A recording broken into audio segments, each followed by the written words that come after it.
Hello, everyone.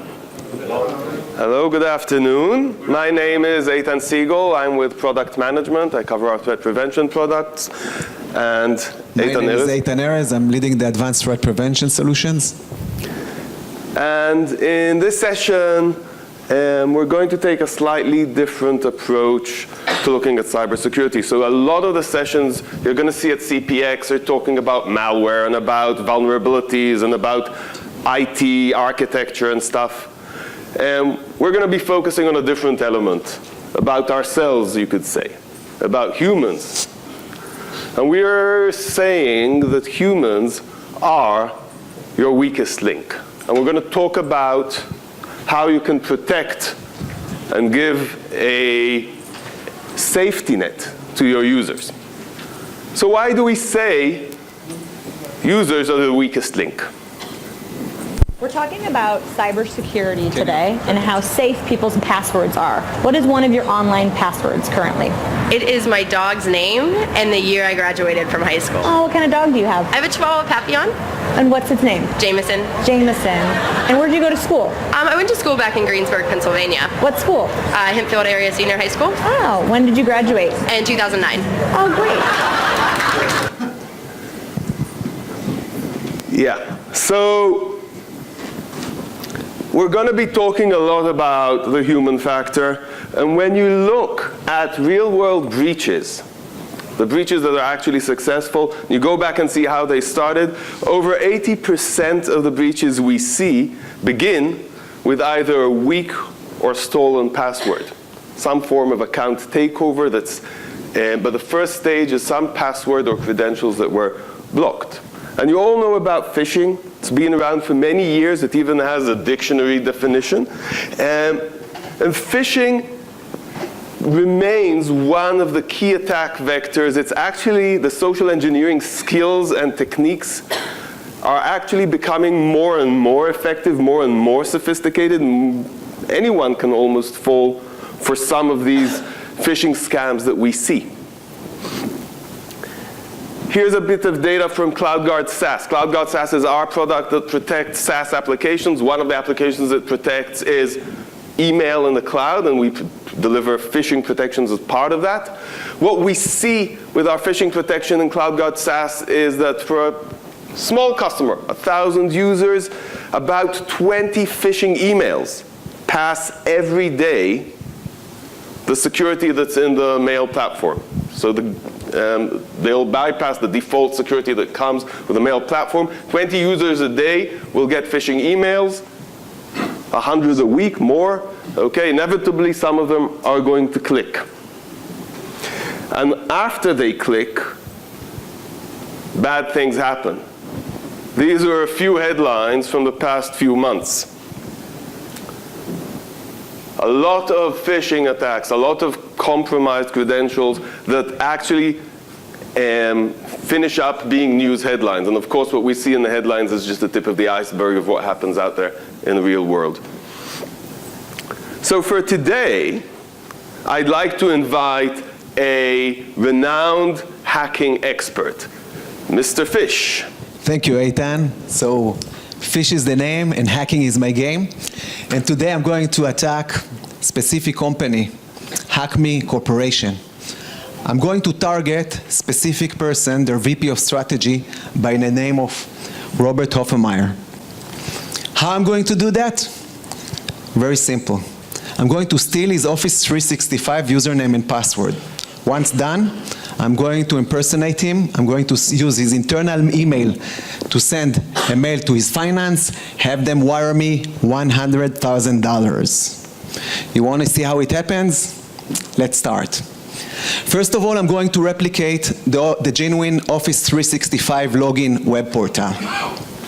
Next, I'm going to register it, and I'm going to use a tricky domain as closest as possible to the original.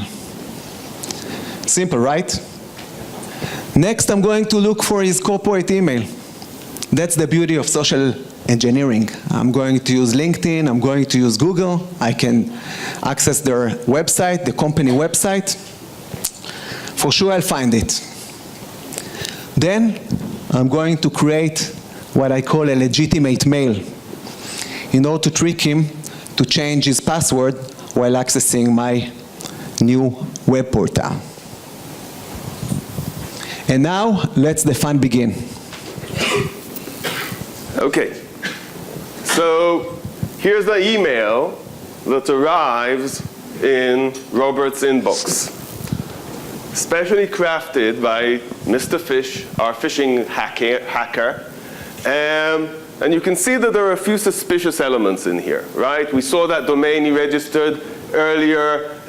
Sorry, we don't see the domain. We see in the sender's name, we see kind of 365 and brand name. We see that it's sent to someone. We saw he's a vice president of a company. He's a senior person.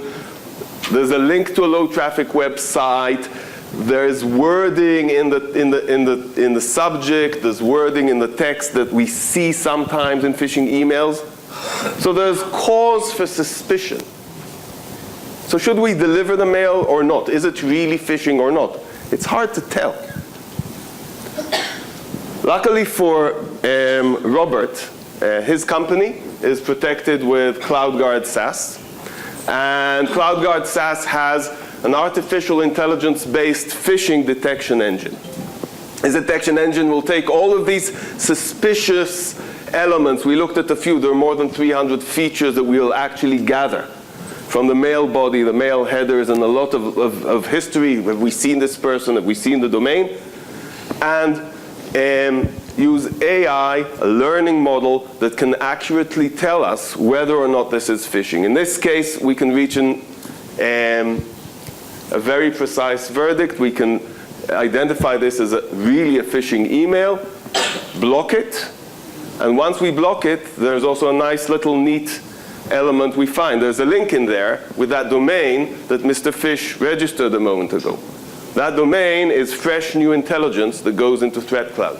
From this point on, we can start blocking that domain immediately. Okay. Wow. I was not aware that they have such a strong cloud security to protect their SaaS mail. I must think differently. You know what? I targeted his corporate mail, so this time I'll target his private mail, specifically his Gmail. Simple, right? What I'm going to do is, first of all, look for his private email. I'll use Google. Then I'm going to register again a new domain. I believe that they already blacklisted my previous domain. Let's see what happens. Okay, so a new mail. This time Robert sees it in his Gmail. So corporate security hasn't seen it until now. And Robert clicks the link. He's fooled by the phishing attack. Are you feeling lucky, Mr. Fish? Not yet, but it will come. Okay. Let's see what happens when he clicks the link. So the link goes through, is caught on the network by a gateway. The gateway could be in the cloud. It could be on-prem, a perimeter gateway. And the link goes up with a query to ThreatCloud. Is it malicious?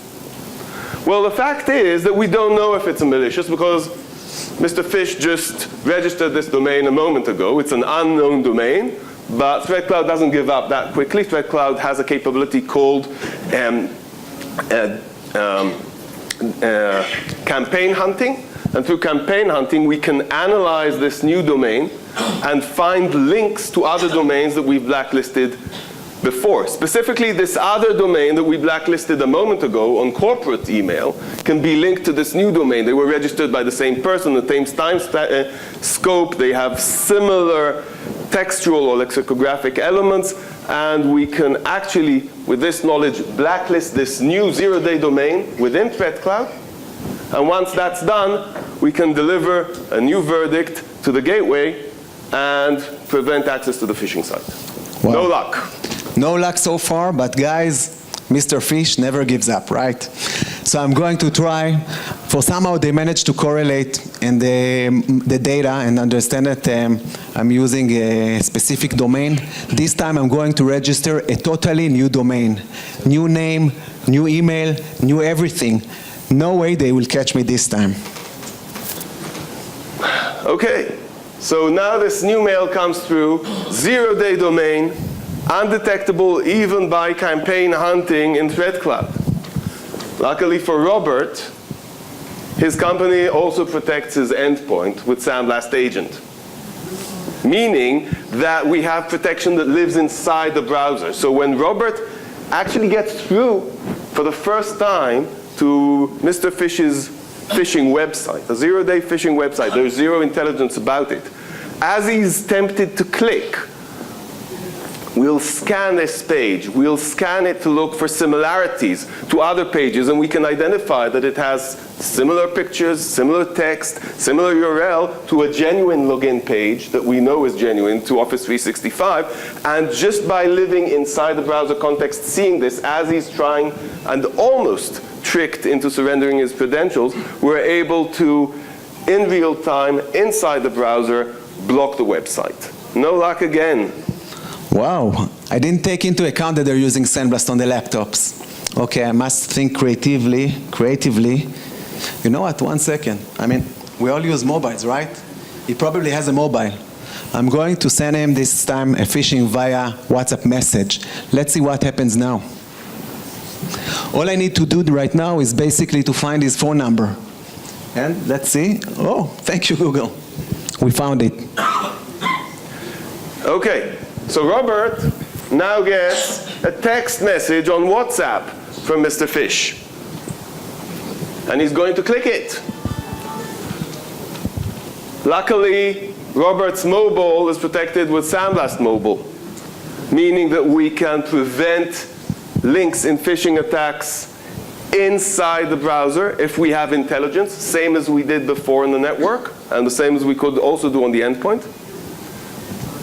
And had he used a 0-day domain like he used before, we also have the 0-day in-browser capability for mobile. This is coming out this quarter. So we can scan and live inside the mobile browser and deliver the exact same protection we saw a moment ago for endpoint, also for mobile.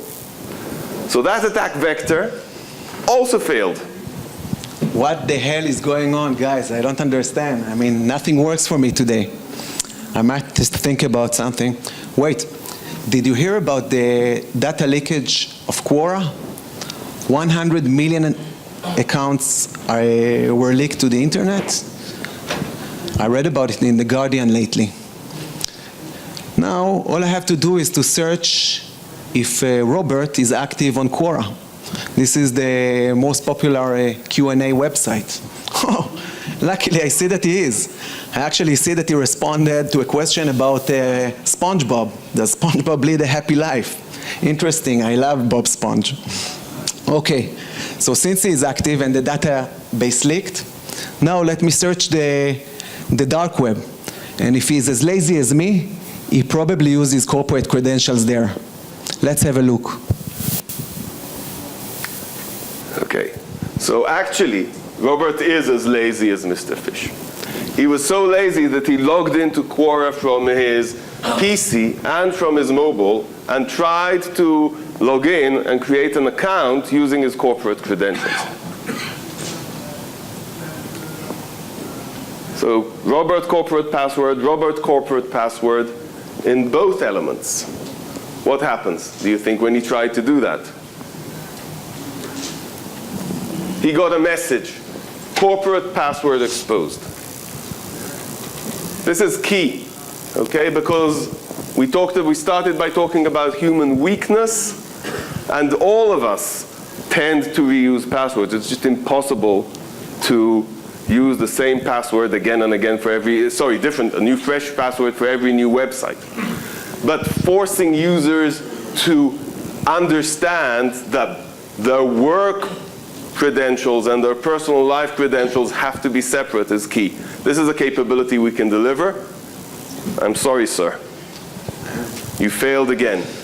Guys, I don't understand what's happening here, but nothing works for me. It was a long day, and you know what Mr. Fish does after a long day? He takes a rest, open the TV, and I'm going to watch my late night show. My favorite one is Jimmy Kimmel. Let's have a look together and see what's going on there. So you mean to give my password right now? No, I cannot do that. But we all want to know what it is so we can tell you if it's strong or not. Oh my goodness. Let me think. Okay, one is Tel Aviv. Yeah. 468, and then Israel. It's only 3, but it's, you know, it's for me it's strong enough. Maybe Guys, don't you- lucky this time. Okay. Guys, don't you love late night shows? It's amazing. Wow, luckily for me, maybe it is my lucky day, after all. So right now I know Robert's credentials. Let's see what happens now. Okay, so first of all, is this game over? I mean, this guy just went on national TV and gave away his password. What he's going to do next is go to Office 365 and try and log in and impersonate Robert. That's what the hacker is going to do. Luckily, Robert's corporate, HackMe Corporation, are protected with CloudGuard SaaS. Again, the same CloudGuard SaaS that blocked the email in episode 1. Now we're probably in about episode 5 or 6 of his attack attempts. We're able to identify that these credentials are coming from an unprovisioned, unknown device. This is called ID Guard. Okay, it's a key feature that prevents account takeover, even if the credentials are compromised, which means that we will prevent the account takeover. Now, a lot of people will say, well, we use two-factor authentication. We send an additional SMS, one-time password, OTP, to the user when they try to log in. Guess what? Mr. Fish could also hack into that. So we can, phishers very often will just make scams where they go in and get the user opposite a phishing site, ask for the credentials, and then ask for the one-time token. And then they have all 3.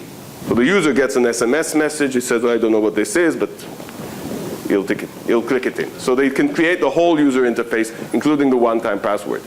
What we do with ID Guard is fundamental. We have presence on the endpoint. It can be a mobile device, it can be an endpoint device, and we can mandate that the person on that device is in fact coming from a provisioned device. There's a linkage between the person and the device. There's also a check for the health of the device, that it isn't compromised. There is no malware that could compromise those credentials and the data and the transactions that are going to come in a moment.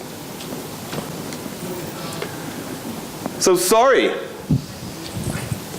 but we saw here Mr. Fish try really, really hard. We started off with corporate email. An email sent to his corporate account.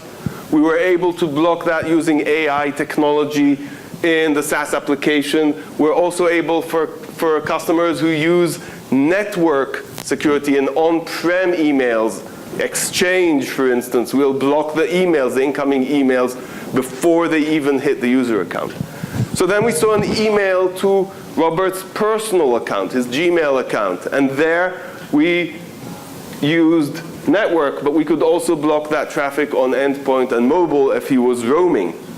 Okay, but we had to wait for him to click the link on his personal mail in order to get there. Then we looked at the zero-day phishing site, a site for which there is no intelligence. We can't block it based on any form of intelligence, including campaign hunting. And we saw how our zero phishing technology that resides both in endpoint and mobile were able to block that attack very, very effectively. Then we saw the attack on a mobile device, sent as a text message. Finally, we saw a leak of some third party, a website called Quora. Robert was a user there, but we prevented Robert from using the same corporate credentials so he didn't create exposure for the corporate when some website was hacked.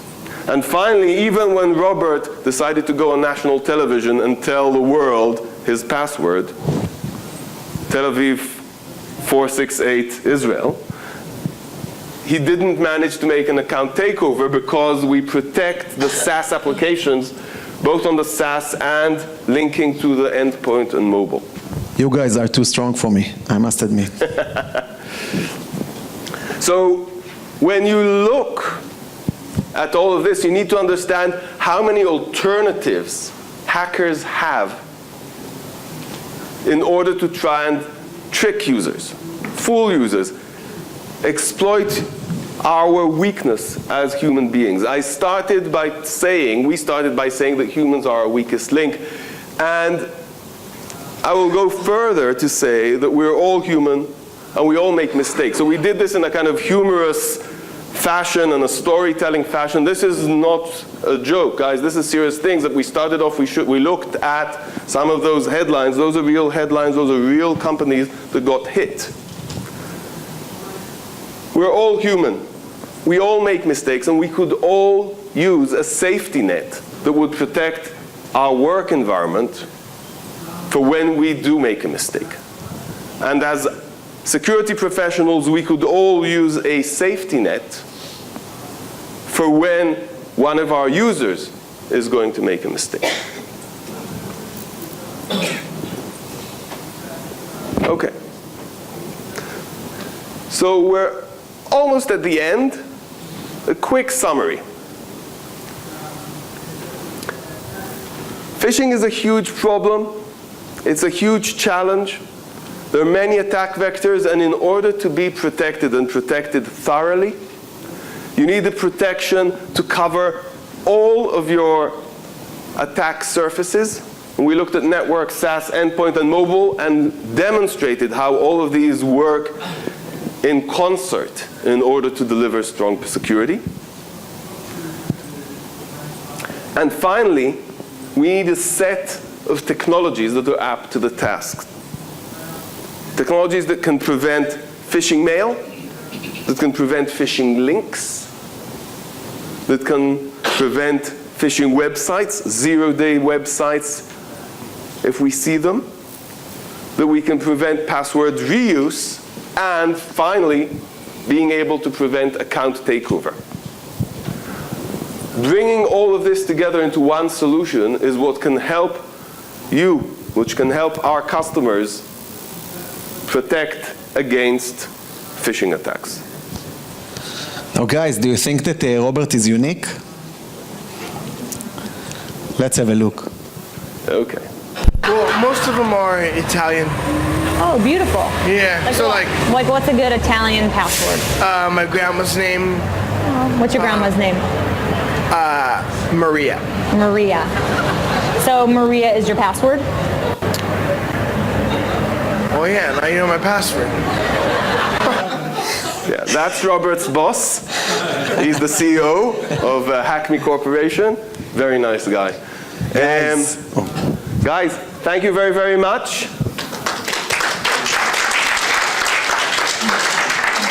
By the way, if you want to have a look at all the technologies that we've just presented, feel free to come to the Sandblast Tech Rooms, the booth, our booth, and we can explore it together. Thank you very much. Thank you.